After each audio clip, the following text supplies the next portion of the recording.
A serial killer murdered my grandmother on her 80th birthday, breaking into her house and stabbing her over 70 times. He had killed other senior citizens in the area with the same MO, but to this day he hasn't been caught. He stopped killing people after my grandmother. She was his sixth and apparently final victim, but that didn't make me feel any better. I was absolutely heartbroken. My mother had died young of breast cancer the previous year, and my father was somewhere out on the West Coast, a hopeless alcoholic who hadn't contacted me in over a decade. My grandmother was my last close family member.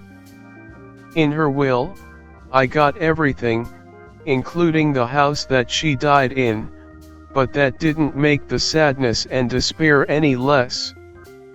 I felt totally alone in the world, and during quite a few low points, I even thought about hanging myself or taking an overdose of prescription opiates. I didn't want to be alone anymore, and I was so tired of being depressed that I would have taken any means to make it end. After a week of endless depression and not sleeping, I started to get so desperate that I began reading the New Testament and praying every night. I would get down on my knees and ask God for help. On the third day, I think He answered. I had fallen into a restless sleep for a couple hours, the first real sleep I had gotten in days, when I heard a creaking floorboard next to my bed. I jumped up, but the darkness was so thick I couldn't see more than silhouettes. I floundered around and turned on the light next to the bed, horrified to see someone in my room with me. The being looked like an angel with chalk-white skin, totally bloodless and as smooth as polished stone. Its eyes were pure black orbs, and its teeth were sharpened to points. Massive white wings covered with tight skin extended behind it in each direction for 8 or 9 feet. The wings absolutely dwarfed his body. He wore armor that glowed like bright silver with chain leggings and spotless glowing metal boots.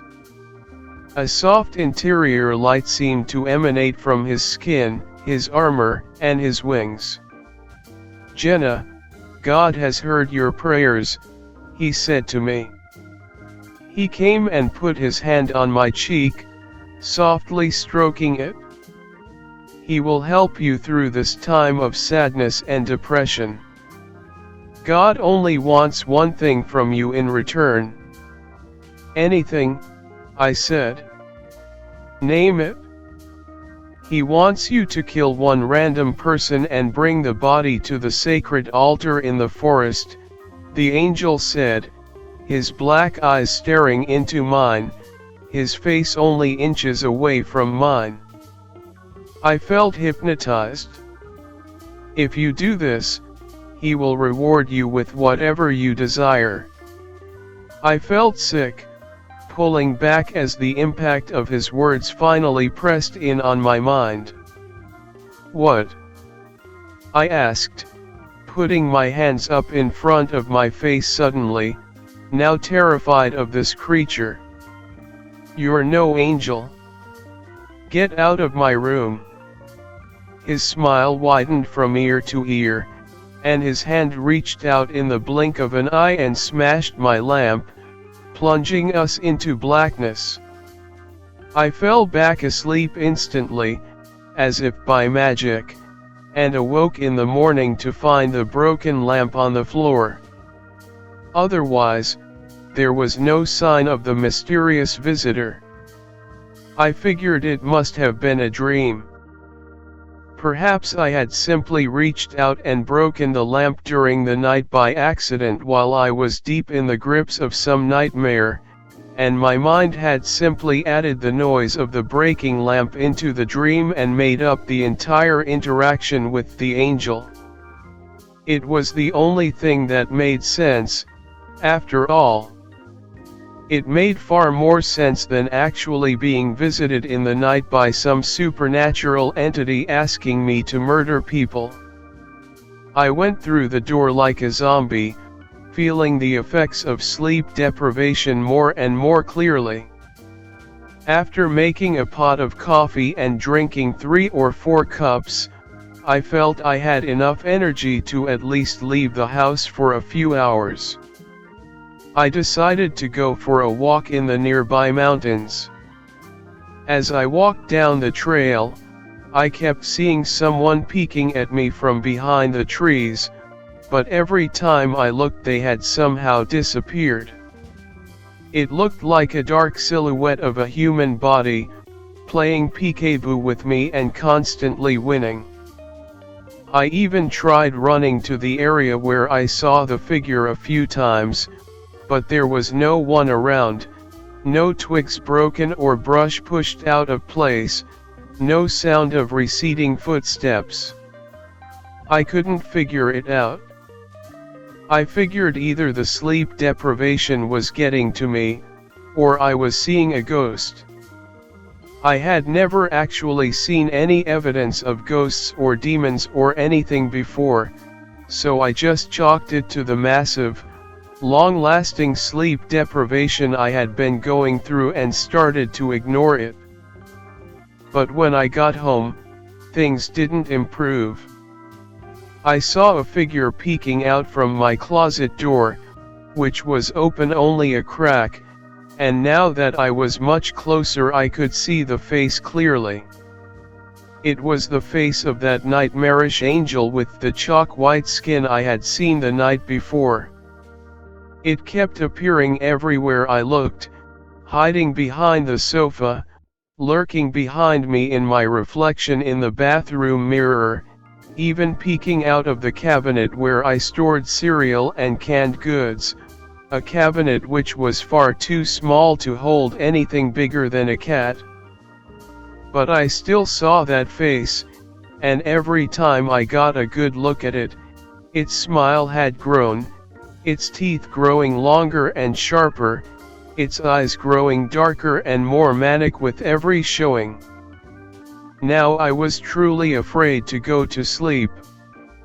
I stayed up brewing pot after pot of coffee late into the night, reading book after book until I started to nod off despite all the caffeine I had consumed. I caught myself a couple times, but it was a battle I couldn't win, and eventually I nodded off for good. In a half-hypnotized, dreamlike state, I saw a cupboard I had never noticed before opening up in my living room, a little gremlin-like creature peeking out. It was totally different from the angel I had seen, but had the same huge black staring eyes. As I woke up fully, I saw it grow and transform into the white-skinned demonic-looking being that had accompanied me in my room before. Ignoring the being standing before me, I walked right past it and opened up the hidden cupboard. It blended in perfectly with the wall, and if I didn't know exactly where the door was, I would never have found it.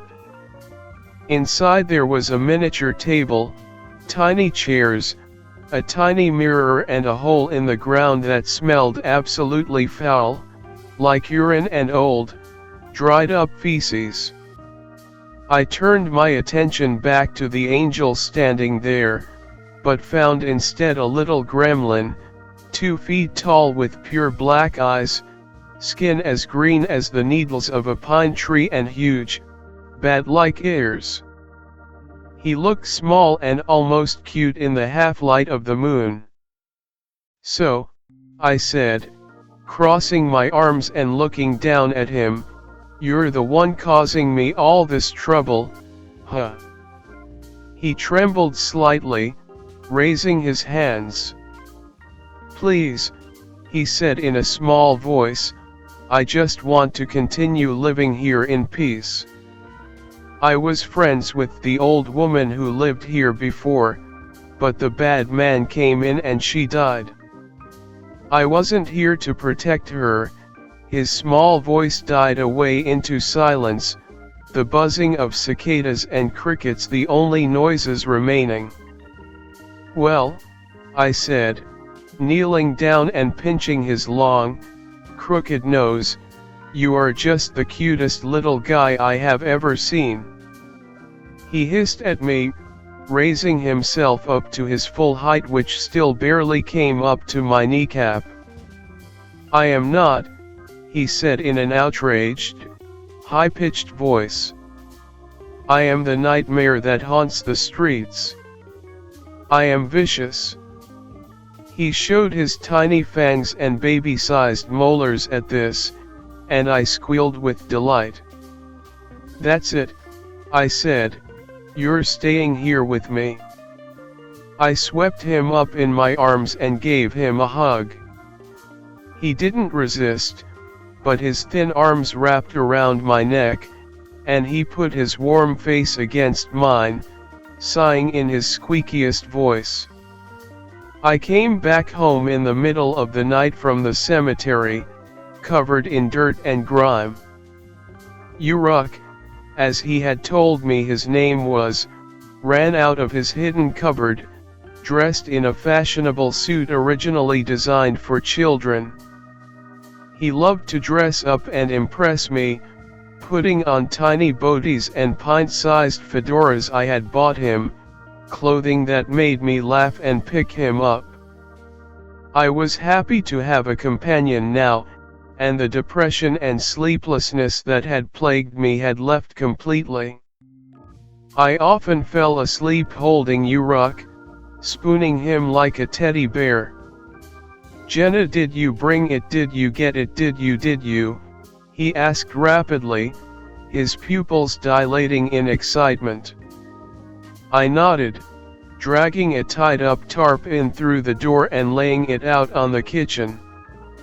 It was a freshly dead human body, an old woman who had died from heart disease by the look of her.